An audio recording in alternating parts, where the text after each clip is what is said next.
Hello friends, నా పేరు రమణ మనోహర్. నేను గత 15 సంవత్సరాలుగా యానిమేషన్ గేమింగ్ ఇండస్ట్రీలో కాన్సెప్ట్ ఆర్టిస్ట్గా వర్క్ చేస్తూ వస్తున్నాను. సో నా ఈ ఎక్స్పీరియన్స్లో నేను ఎక్కువ భాగం ఈ క్యారెక్టర్ డిజైన్, ఇంకా లేఅవుట్స్, బ్యాక్గ్రౌండ్స్ ఇలాంటివి చేస్తూ వస్తున్నాను. ఈ క్యారెక్టర్ డిజైన్ అనేది నాకు చాలా ఇష్టమైన సబ్జెక్టు. ఈ సబ్జెక్ట్లో నేను వర్క్ చేసేటప్పుడు నా ఈ థాట్ ప్రాసెస్లో కానీ, లేకపోతే ఈ వర్క్ ఫ్లోలో కానీ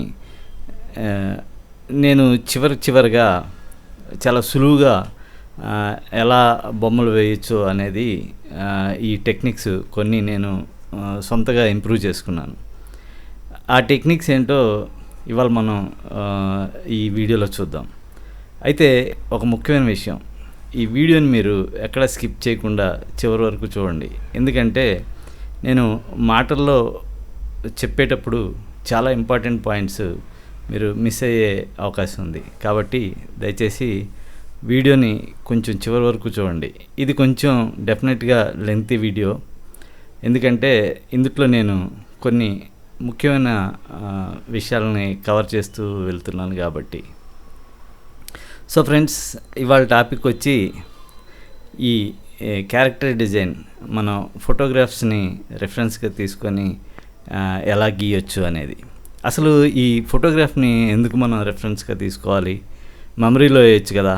నేను గతంలో ఒకటి వీడియో మెమరీ డ్రాయింగ్స్ తోటి ఎలా క్యారెక్టర్స్ చేయొచ్చు చూపించాను.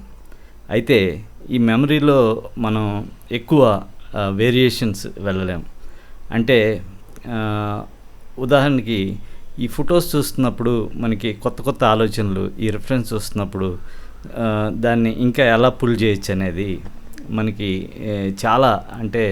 చాలా రకాలైన వేరియేషన్స్కి స్కోప్ వస్తుంది ఈ ఫోటో రిఫరెన్స్తో చేయటం వల్ల. అయితే ఇక్కడ ముఖ్యమైన విషయం ఒకటి గుర్తించాలి. చాలామంది ఫోటో రిఫరెన్స్ అంటే, నేను కొంతమంది జూనియర్ ఆర్టిస్టులను గమనించినప్పుడు వాళ్ళు యాజ్ ఇట్ ఈజ్గా యథాతథంగా ఫోటోలో ఎలాంటి పోజ్ అయితే ఉందో అదే పోజ్ని అనుకరించడానికి ట్రై చేస్తారు. కానీ ఇక్కడ అది కాదండి. ఫోటోలో కొన్ని ఎసెన్స్ మాత్రం మనం తీసుకోవాలి, మనకి పనికొచ్చేయి. ఉదాహరణకి ఆ ఫోటోలో మనం యథాతథంగా యాజ్ ఇట్ ఈజ్గా కనుక గీసినట్టయితే చాలా రిజిడ్గా అనిపిస్తుంది.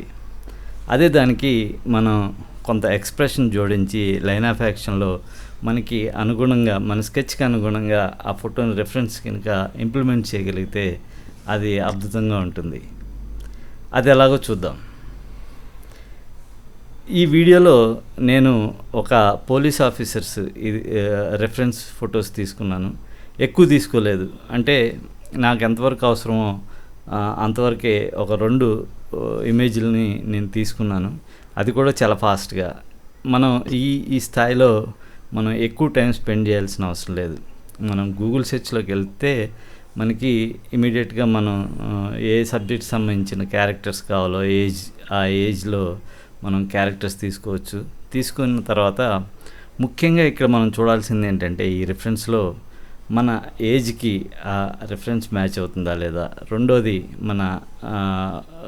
మనం స్కిన్ టోన్, అంటే ఇండియన్స్ని వేస్తున్నామా, ఫారినర్స్ని వేస్తున్నామా, ఇలాంటిది ఒకటి చూసుకోవాలి. తర్వాత టైమ్ ఆఫ్ పీరియడ్, మనం వేయబోయే క్యారెక్టర్ అంటే 1960s సంబంధించిందా, లేకపోతే ఈ ప్రజెంట్ ఇయర్లో సంబంధించిన క్యారెక్టర్సా, ఇట్లా ఇయర్ని బట్టి మనం రిఫరెన్స్ సెలెక్ట్ చేసుకోవాలి. ఎందుకంటే దాంట్లో మనకి కాస్ట్యూమ్ చేంజ్ అనేది చాలా డిఫరెంట్గా, అలాగే ప్రాప్స్ అనేవి మారిపోతూ ఉంటాయి. సో మన రిక్వైర్మెంట్ ప్రకారం, అంటే మన క్యారెక్టర్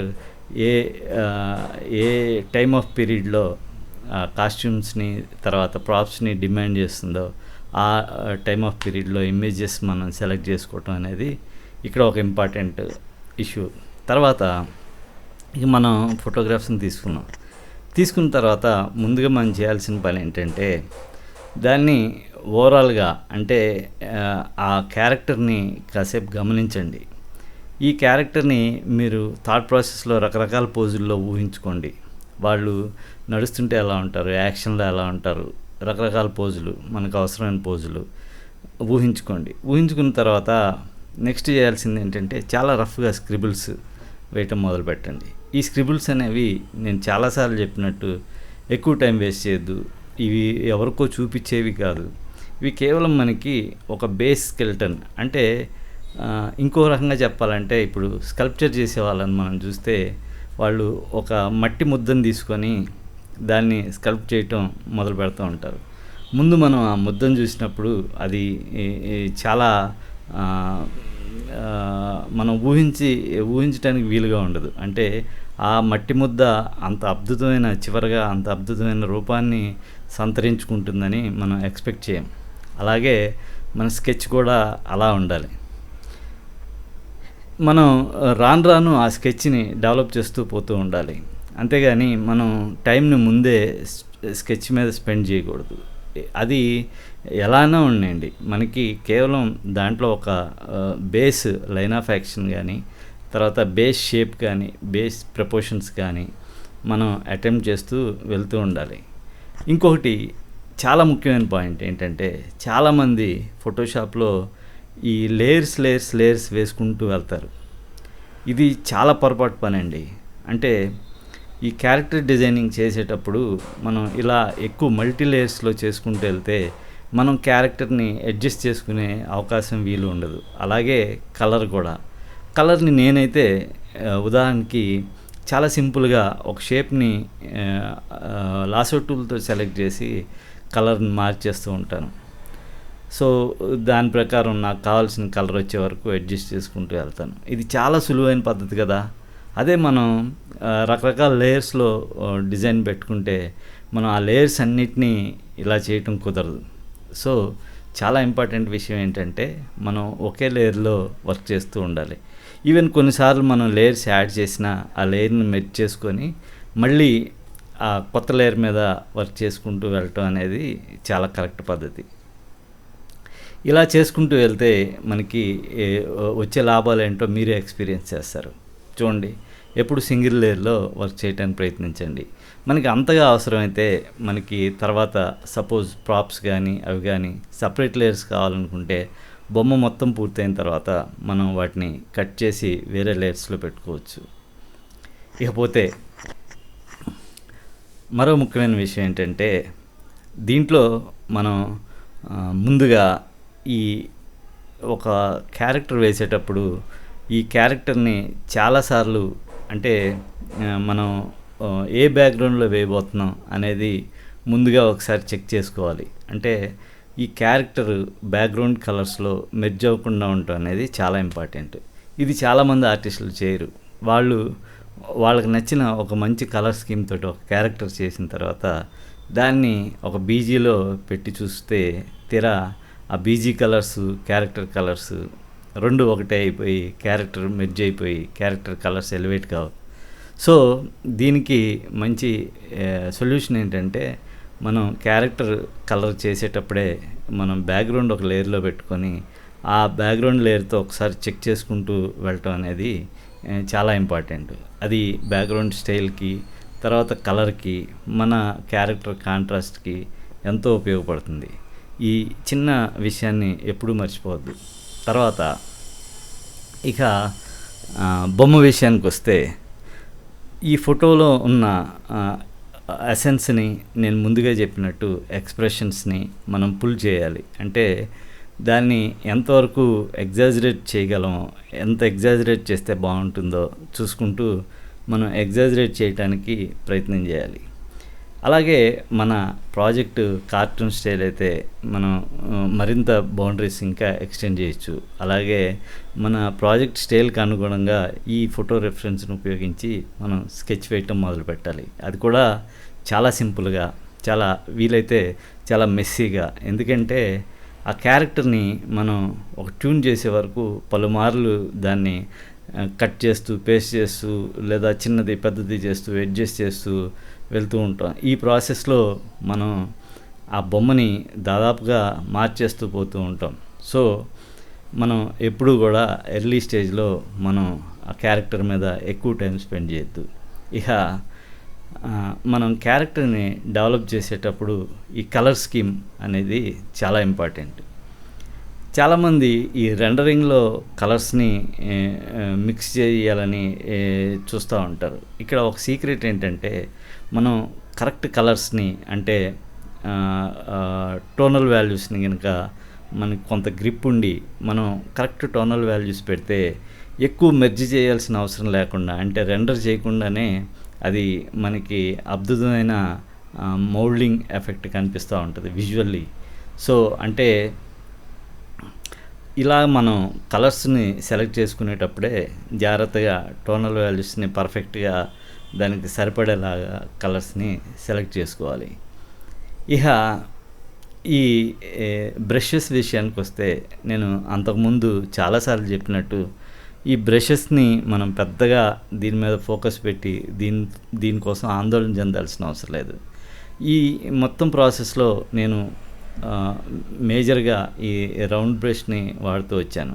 ఫైనల్గా మాత్రం ఒక టెక్స్చర్ బ్రష్ని స్క్వేర్ టెక్స్చర్ బ్రష్ని వాడాను. సో ఇలాంటి బ్రష్లు ఏవైనా అంటే ఫోటోషాప్ డిఫాల్ట్లో ఉన్న బ్రష్లు అయినా సరిపోతాయి, మీ దగ్గర ఉన్న బ్రష్లు అయినా సరిపోతాయి, లేదా నెట్లో చాలా బ్రషెస్ మనకి ఫ్రీ డౌన్లోడ్కి అవైలబుల్గా ఉన్నాయి. దయచేసి బ్రషెస్ని కొనటం కోసం కానీ ఒక ఆర్టిస్ట్ ఏదో ఒక డెమోలో ఒక బ్రష్ చూపిస్తే అదే బ్రష్తో వేస్తేనే అలా వస్తుందని చెప్పి ఆ బ్రష్ కోసం డబ్బులు వేస్ట్ చేయటం కానీ ఇలాంటి పొరపాట్లు చేయకండి. అంటే వాటి వల్ల ఎఫెక్ట్ ఉన్నా కానీ అది చాలా మినిమల్. బేసిక్గా అదే ఎఫెక్ట్ని మనం వేరే ఏ బ్రష్తో వేసినా వస్తుంది అనేది చెప్పటమే ఇక్కడ నా ముఖ్య ఉద్దేశం. కొన్నిసార్లు అయితే కొంతమంది అడుగుతారు ఆ పలానా బొమ్మను మీరు ఏ బ్రష్తో వేశారని. నేను నిజంగా అది గుర్తు కూడా పెట్టుకొని మర్చిపోతాను. ఆ టైంకి ఏ బ్రష్ నాకు అనువుగా ఉంటే ఆ బ్రష్ తోటి వేయటం జరుగుతూ ఉంటుంది. సో బ్రషెస్ గురించి మళ్ళీ చెప్తున్నాను. దాన్ని ఏ బ్రష్తో వేయాలనే దానికన్నా బ్రష్ని ఎలా ఉపయోగించాలి అనేది చాలా ఇంపార్టెంట్. అంటే ఈ బ్రషెస్లో మనం ఈ సాఫ్ట్ ఎడ్జెస్, తర్వాత ఈ స్ట్రాంగ్ ఎడ్జెస్, ఇవి ఎలా మనం డిఫరెన్షియేట్ చేసుకోవాలి, ఎక్కడెక్కడ మనం స్ట్రాంగ్ ఎడ్జెస్ చూపించాలి, ఎక్కడెక్కడ మెర్జ్ చేయాలి, ఇది ఎక్కువ ఇంపార్టెంట్. సో ఉన్న బ్రష్లోనే సెట్టింగ్స్ మనం ఇలా అంటే ఒపాసిటీ తోటి కొంత ఒపాసిటీ లేకుండా డైరెక్ట్గా కొంత వర్క్ చేయటం అలవాటు చేసుకోవాలి, ప్రాక్టీస్ చేయాలి. ఇది డెఫినెట్గా ప్రాక్టీస్ చేయాల్సిన విషయం.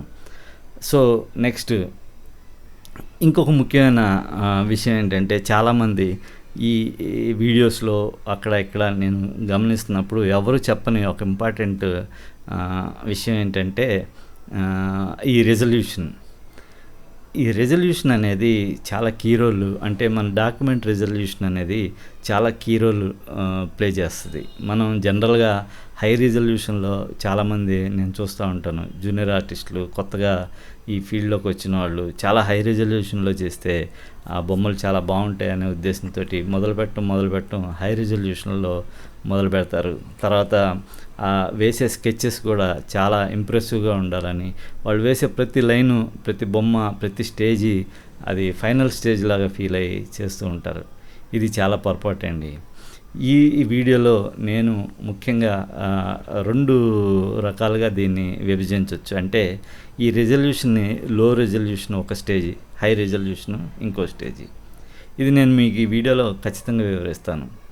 ఈ వీడియోని నేను హెచ్డి ఫార్మేట్ అంటే 1920x1080 దీంట్లో మామూలు అంటే హెచ్డి ఫార్మేట్లో చేసినప్పుడు రెజల్యూషన్ ఫస్ట్ లో రెజల్యూషన్లో పెట్టి చేసేటప్పుడు 72 dpiలో వర్క్ చేశాను. హై రెజల్యూషన్ నేను కావాలనుకున్నప్పుడు జస్ట్ రెజల్యూషన్ సైజ్ అదే ఉంచి దాన్ని 150కి అంటే డబుల్ రెజల్యూషన్ పెంచి ఫైనల్గా దానికి మనం డీటెయిల్స్ యాడ్ చేస్తున్నప్పుడు అది యాడ్ చేశాను. సో ఇది కూడా చాలా ఇంపార్టెంట్. రెజల్యూషన్ మనం ఎప్పుడు లో రెజల్యూషన్లో వర్క్ చేస్తూ పోతూ మనం నెక్స్ట్ దాన్ని డీటెయిల్స్ పెరుగుతున్న కొద్దీ మనం ఫైనల్ స్టేజ్కి వెళ్ళినప్పుడు దాన్ని హై రెజల్యూషన్లో పెట్టి వర్క్ చేయడం అనేది ఒక ఉత్తమమైన పద్ధతి. ఇకపోతే ఇప్పుడు మనం నెక్స్ట్ తెలుసుకోవాల్సిన విషయం ఏంటంటే, ఈ ఏ ఈ ఇలా క్యారెక్టర్స్ వర్క్ చేసేటప్పుడు ప్రపోర్షన్స్ దగ్గర, అంటే ఈ చేతులు ముఖ్యంగా బాడీ ప్రపోర్షన్స్, నెక్ దగ్గర, హెడ్ దగ్గర చాలాసార్లు మనం అడ్జస్ట్ చేసుకుంటూ పోతూ ఉండాల్సి వస్తుంది. దీనికి మనం ఏమాత్రం సంకోచించాల్సింది లేదా ఇలా చేయటం కరెక్టా కాదా అని అనుకోవటం అనేది సరైన పద్ధతి కాదు. ఇది మనం చాలా ఎన్నిసార్లు మనం దీన్ని కరెక్ట్గా అడ్జస్ట్ చేసుకుంటూ వెళ్తే మనకి నచ్చిన విధంగా, మనం అనుకున్న విధంగా బొమ్మ వచ్చేలాగా ఇవి ప్రతిసారి అడ్జస్ట్ చేసుకుంటూ వెళ్ళటం అనేది కరెక్ట్ పద్ధతి. అట్లా కాకుండా మనం ఒక స్కెచ్ చేసుకొని దానికి ఫిక్స్ అయిపోయి అదే స్కెచ్లో మనం ఇంకా మార్చకుండా వేసుకుంటూ వెళ్తామంటే ఆ బొమ్మలో మనం ఇంప్రూవ్మెంట్ తీసుకురాలేము. సో ఇంకొకటి, నేను చాలా సందర్భాల్లో చెప్పినట్టు బొమ్మని ఫ్లిప్ చేసి చూసుకుంటున్నప్పుడు మన రైట్ సైడ్ బ్రెయిన్కి లెఫ్ట్ సైడ్ బ్రెయిన్కి మధ్య ఉన్న గ్యాప్ని ఈ విజువల్లీ మనం మిస్ అయిన పార్ట్స్ ఏమున్నా కానీ అది మనకి క్లియర్గా కనిపిస్తూ ఉంటుంది. అంటే మనం ఇలా ఫ్లిప్ చేసినప్పుడు చాలా తేడాలు మనం గమనించి దాన్ని కరెక్ట్ చేసుకుంటే విజువల్గా బొమ్మ చాలా బ్యాలెన్స్గా వస్తూ ఉంటుంది. సో ఇలా మనం బొమ్మని హారిజంటల్గా ఫ్లిప్ చేసి చూసుకుంటుంటే మనకి ఖచ్చితంగా మంచి ఇన్పుట్ అనేది వస్తుంది. ఇక ఈ కలర్స్ అనేది పిక్ చేసుకునేటప్పుడు జనరల్గా మనం బేసిక్గా ఫోటో నుంచి కలర్స్ పిక్ చేసుకోవచ్చు, బేస్ కలర్స్. అయితే మొత్తం యథాతథంగా మనం ఫోటోలో కలర్స్ని పిక్ చేసుకొని వాటినే కనుక వాడితే ఇమేజ్ చాలా డల్గా కనిపిస్తుంది.